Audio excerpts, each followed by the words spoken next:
Are you looking for an alternative to sphagnum moss when making poles to support your plant? Watch this video and find out why I suggest tree fern fibre. I will show you how to make a pole using tree fern fibre, attach a plant to that pole. Stick around to the end of the video because I will then give you the pros and cons of what it's like to use a pole that's made out of tree fern fibre. This is tree fern fibre, made from the trunks of tree fern trees that are found growing in tropical or subtropical areas like New Zealand. Tree fern fibre has got many characteristics, but the first and foremost is that it's a sustainable and a renewable resource, a lot more sustainable than other media such as sphagnum moss. Of course, because it comes from trees, it is natural and biodegradable, so another tick for the environment. Tree fern fibre has got excellent water holding capabilities comparable to sphagnum moss. So if you're using this as a substrate to grow your plants in, or if you're putting it in your pole, it's going to hold on to your water or your nutrient solution very well, and your plants are going to be very happy. It's also very lightweight. I can't even begin to describe to you how light this is. And so because it's very lightweight, it makes for a very good substrate to use when you're making your pole, because your pole is going to be very light, and if your pole is very light, it's probably less likely to topple over. Because of the structure of the fiber itself, it allows excellent air circulation. And you know, one thing that roots absolutely love is air. So your roots are going to be well aerated and they will go crazy. It's pH neutral, which works very well for semi-hydro and does not affect the pH of your soil, of your pole, and of your plant. Tree fern fibre has been found to have higher than normal levels of mycorrhiza fungus. These penetrate the plant root cells, which eventually make for a more resistant, more tolerant plant, a healthier plant. All in all, tree fern fibre ticks all the boxes for something that we can use in our pole. Let's make a pole, shall we? I'm going to make a pole that's got plastic sheet backing, and that's only because the tree fern fibre is quite fine and I really do want to keep it contained. So if I've got that plastic sheet back, that will work really, really well. I've previously done a tutorial where I show you how to make a pole like this one. Just click on the link above and that'll take you straight to it. I'll grab my mesh and I'll attach the wire mesh to the plastic sheet. So this is the outside of the plastic sheet, that is the inside. This is my tree fern fibre here, and as you can see, it's quite loose. I'm going to dampen it down just to help it stick together. I was going to use just normal water in a spray bottle to dampen it down, but my 6-year-old was messing around with my spray bottle and I can't find it. So I'm just using my pressure spray here, and that's got my growth technology foliage focus in it. So I guess at the end of the day, that's probably better than just using water. So yeah, I get my stuff messed with all the time by her. I can never find anything. It's so annoying when I'm trying to make a video, but you know, those are the joys of having a 6-year-old, I guess.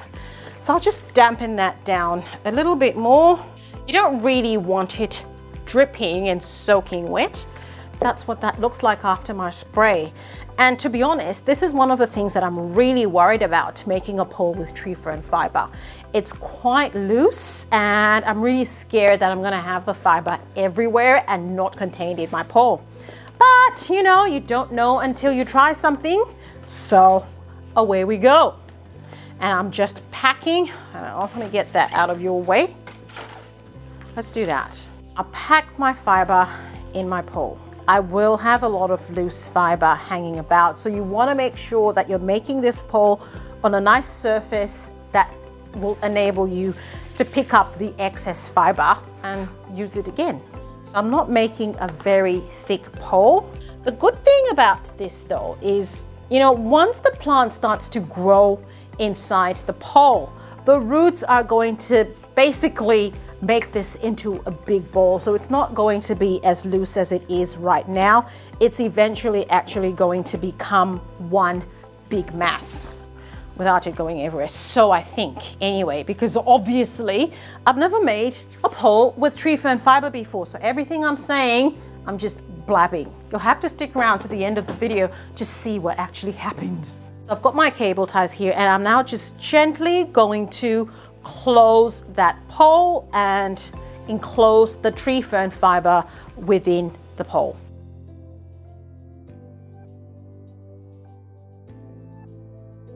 Okay, that's attached. That's looking really good. I'm very happy with that.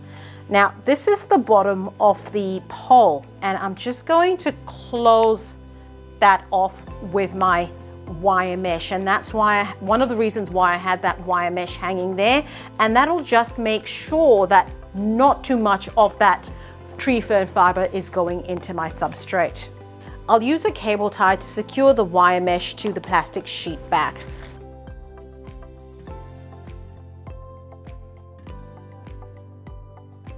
So that there is the bottom of my pole, and I've got that wire mesh over there closing off that end of the pole so that I don't have my tree fern fiber falling out. So when I put my pole up like that, see, I'm shaking that and there is no fern coming out. So that's actually worked a lot better than I thought. And when I turn it like this,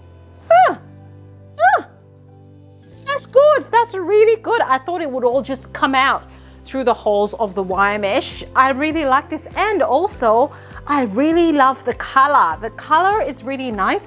When you compare that to a moss pole, the sphagnum moss is a lot lighter, whereas this is dark. I really like that. That's looking really good. So what I'm going to do now is just cut off these bits of redundant cable tie.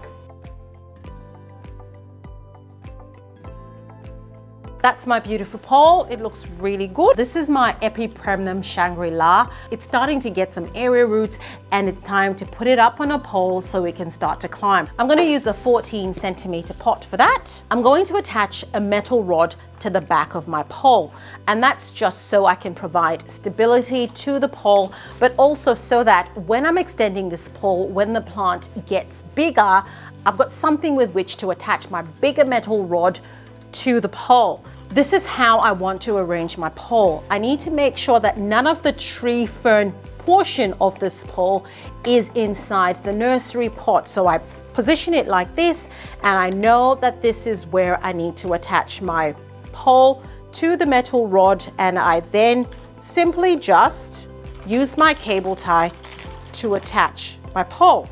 That's it. And now I'll attach them everywhere else. And that there is my tree fern fiber pole. I'll grab my plant, take it out of the pot. So I grab my pole because I like to attach the plant to the pole before I pot it up. It just makes positioning where I want that plant to be so much easier. And of course, remembering that the root system needs to be at the bottom. It shouldn't be where the tree fern fiber is, because you then run the risk of root rot if you do that. This is where the area roots are. I want this side of the plant to be next to the tree fern fiber. So like that. I grab my Velcro plant tie and just make sure that is secured the way I want it to be. There's my plant secure on my tree fern fiber pole. Got my 14 centimeter pot. I got some clean lacquer that's been soaking in my Growth Technology Clonex Clone solution for not less than 24 hours. So this lacquer is ready. Grab my plant, position it in my pot, and simply fill that pot with lacquer. Give that a shake to make sure that the lacquer is all settled in there. Don't shake it too hard because the tree fern fiber is gonna fall out. Turn it around and make sure you've got some lacquer on this side of the pot. This is my very first tree fern fiber pole. I am very happy with how it's turned out. I love the look of the tree fern fiber, and I was afraid that a lot of the tree fern fiber was actually going to fall out of the holes in the wire mesh. That has not happened, so that's really, really good. I'm not sure how that's going to keep up when it dries off a bit and I need to keep it moist. I don't know. Keep watching and I am going to show you what happened in a few weeks. If you're finding value from this video, please give it a like, subscribe to my channel. It really helps. Thank you. It's been 2 weeks since I made my tree fern fibre pole. This is my Epipremnum Shangri-La that I potted up, and that's looking absolutely fantastic. You can see that my tree fern fibre is moist because it looks dark compared to the bit where it's not moist. My plant is doing really well. I don't have any bits of tree fern fibre within the substrate. I don't have any tree fern fibre within my reservoir. All in all, I'm really very happy with how my plant has coped on this new pole. I love the pole so much, I actually went ahead and made another one and put up my Philodendron White Princess on that. Doesn't she look stunning on that dark tree fern fibre pole? Check out this new leaf over there with that gorgeous pink. It's absolutely beautiful. One of the things I love about tree fern fibre is it's not hydrophobic. So you can see when I'm spraying this tree fern fibre that's not moist, that nutrient solution is being completely absorbed in that fiber, and it's not hydrophobic, so you don't have runoff like you normally would when you're watering sphagnum moss. It just runs off until the moss is primed enough to actually start to absorb the nutrient solution, which can be rather annoying. It's honestly really annoying. And if you leave your moss pole dry for any amount of time, trying to get it rehydrated is just an absolute nightmare.